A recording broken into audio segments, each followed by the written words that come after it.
Now, another important concept related to object-oriented programming is objects.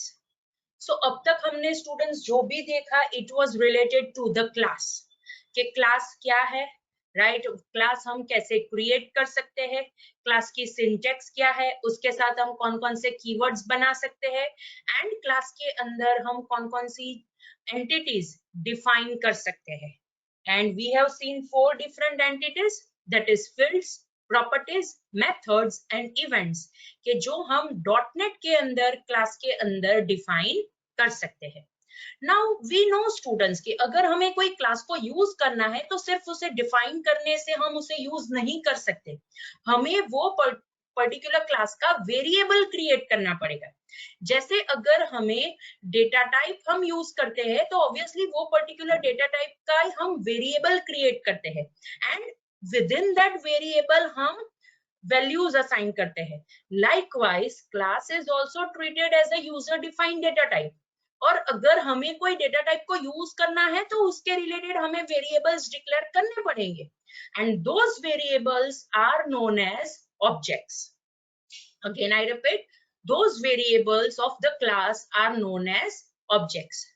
और उसे हम run time entities भी कहेंगे, बिकॉज रन टाइम अगर हमें कोई क्लास को यूज करना है, क्लास के अंदर जो data members and member function है और उसे हमें यूज करना है, तो हम उसे डायरेक्टली क्लास का नेम लिखकर यूज नहीं कर सकते. We have to create object of that particular class, we have to create variable of that particular class and run time के ऊपर वो एंटिटी का यूज करके हम क्लास को एक्सेस कर सकते हैं. मोर प्रिसाइज क्लास के अंदर जो मेंबर्स है उसे एक्सेस कर सकते हैं. That's why objects are treated as a run time entities, right. They are also said as an instance of a class, right.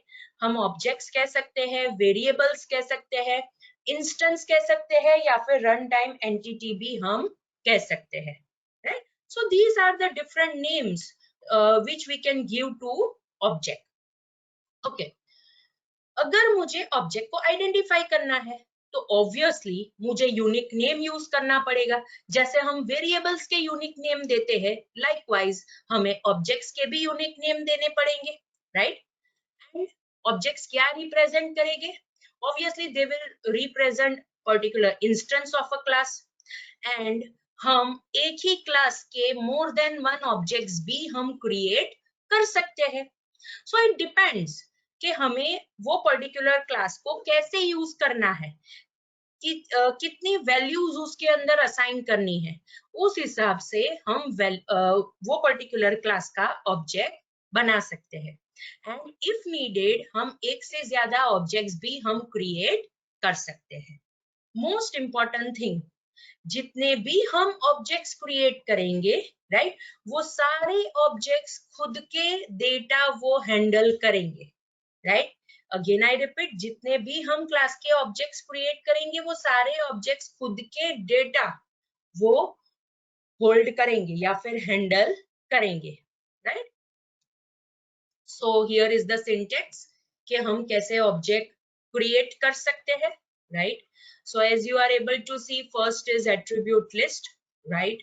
Again, जैसे क्लास के अंदर मैंने बताया था, it is not in your syllabus, तो उसे डिस्कस करने की जरूरत नहीं है.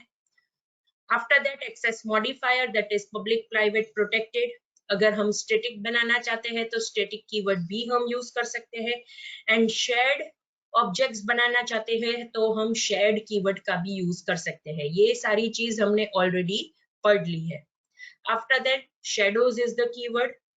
And अगर हमें ऑब्जेक्ट को रीड ओनली ऑब्जेक्ट बनाना है तो हम रीड ओनली कीवर्ड का यूज कर सकते हैं, ताकि हम स्पेसिफाई करें कि ये ऑब्जेक्ट सिर्फ रीड ओनली है, उसमें हम वैल्यू मॉडिफाई नहीं कर पाएंगे.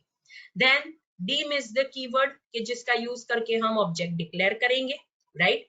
देन विथ इवेंट्स, अगर मुझे एक्सप्लिसिटली स्पेसिफाई करना है कि मैं ये जो ऑब्जेक्ट क्रिएट कर रही हूँ उसके साथ मैं इवेंट्स भी यूज करूंगी, राइट, तो मुझे वहां पे विथ इवेंट्स कीवर्ड का यूज करना पड़ेगा. अगेन आई रिपीट, अगर मैं कोई ऑब्जेक्ट क्रिएट करती हूँ और वो पर्टिकुलर ऑब्जेक्ट के ऊपर मुझे एक्सप्लिसिटली स्पेसिफाई करना है कि ये ऑब्जेक्ट के अंदर में मैं इवेंट्स भी यूज करूंगी. सो एट दैट टाइम हम यहाँ पे कीवर्ड स्पेसिफाई करेंगे that is with events. After that name is the user defined name of the object. अगर मुझे ऑब्जेक्ट का एरे बनाना है तो मैं यहाँ पे पैरेंथेसिस में बाउंडेड लिस्ट भी लिख सकती हूँ. एज इज द क्लॉज के जिसका यूज करके मैं डेटा टाइप लिख सकती हूँ. एंड अगर मुझे उसको एक्सप्लिसिटली मेमोरी एलोकेट करनी है तो मैं यहाँ पे न्यू कीवर्ड का यूज करूंगी. एंड आफ्टर न्यू कीवर्ड मैं यहाँ पे type that is the data type of the object and more precise it will be the name of the class के जिसके ऊपर से मुझे ऑब्जेक्ट क्रिएट करना है. Right. So students this is how कि हम कैसे ऑब्जेक्ट क्रिएट कर सकते हैं. Let's see the example. यहाँ पे मैंने जो अभी आपको एक्सप्लेन किया राइट वही मैंने यहाँ पे डिस्क्राइब किया है. जो ईच एंड एवरी कीवर्ड थे वो मैंने यहाँ पे डिस्क्राइब किया है. Right. Okay. So see over here. This is the example. deem stud object as new student.